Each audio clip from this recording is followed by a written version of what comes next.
they're still very good businesses. I mean, if you've got a brand, if you look at the return on tangible assets, you know, Coca-Cola or Kraft, Heinz or anything, you've got a very good business. It doesn't look as good as it did 5 or 10 years ago. In other words, there's two reasons, I think, for that. One is people seem to me to be a little more willing to experiment with different diets or foods than they were 5 or 10 years Some ago. people would say healthy diets, where they won't eat things that are packaged. They think that's bad for them. It's a millennial attitude, too. Yeah, they won't buy some of the old brands. Certainly, that's a factor. Although I think it may even extend beyond millennials to some degree. People are more, well, they've gotten used to more change in their life generally. And so I would say that there's still a huge loyalty factor, and but it is not as strong as it was 5 or 10 or 20 years ago. And secondly, there's always been a struggle between the retailer and the brands. I mean, you can't. I mean, that's built into the American market system. And I would say that the retailers, and they've always had private label brands. In some other countries, private label has been much stronger than the United States, for example. And the private label brands are priced below the big brands. And the retailer, every time a retailer meets up with a packaged goods salesperson, they're arguing for lower prices and better deals. And I would say that their hand becomes stronger as the Costcos and the Walmarts and in other countries, as they become stronger, the struggle can tilt a little bit one way or the other. I think a few years ago, I think Costco dropped Coca-Cola.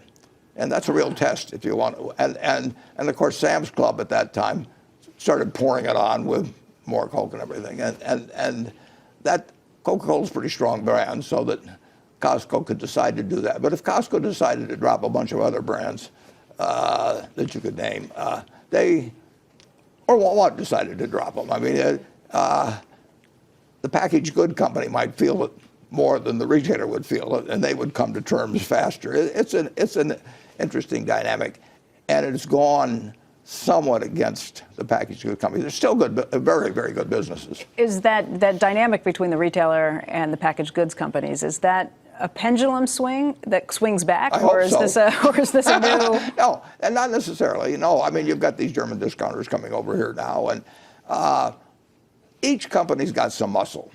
And if you've been selling, whether it's Coca-Cola or whatever food you may have eaten as a kid or something like that, I mean, you're pounding. You want the consumer, because you got to win with the consumer in the end. You've got to have a product that's strong enough that the retailer has to carry it to some degree, and where their private label, even though it's priced below it, does not draw volume away.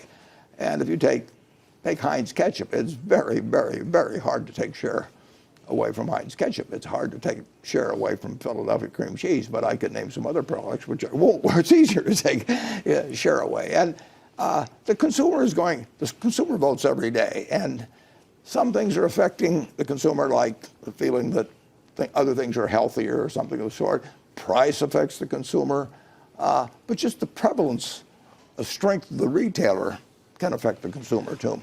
Is that why there's so much pressure for some of these packaged goods companies to get bigger, for new deals to come in? Like, I'm going to take and wrap up with a lot of products, and then I have more heft against the retailers if they try and jerk me around with their brands.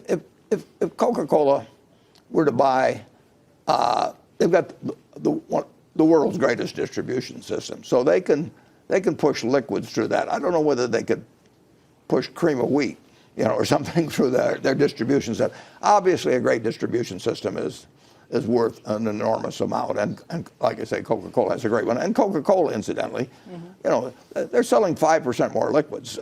They are selling 100 ounces of liquids per capita in the whole world. 7 billion people are drinking a Coca-Cola product, and they're drinking at the rate of 100 ounces a year. That's substantial. Leaves a lot of ounces to go, but they are selling more ounces of liquid.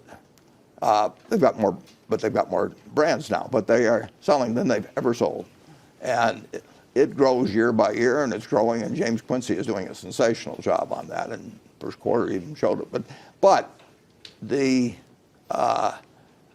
if you've got a brand that's kind of lost out there or something of the sort, it's hard to get shelf space, and the retailer is going to stock what will move, and sometimes that involves price. But what you want to have is a product the retailer has to have.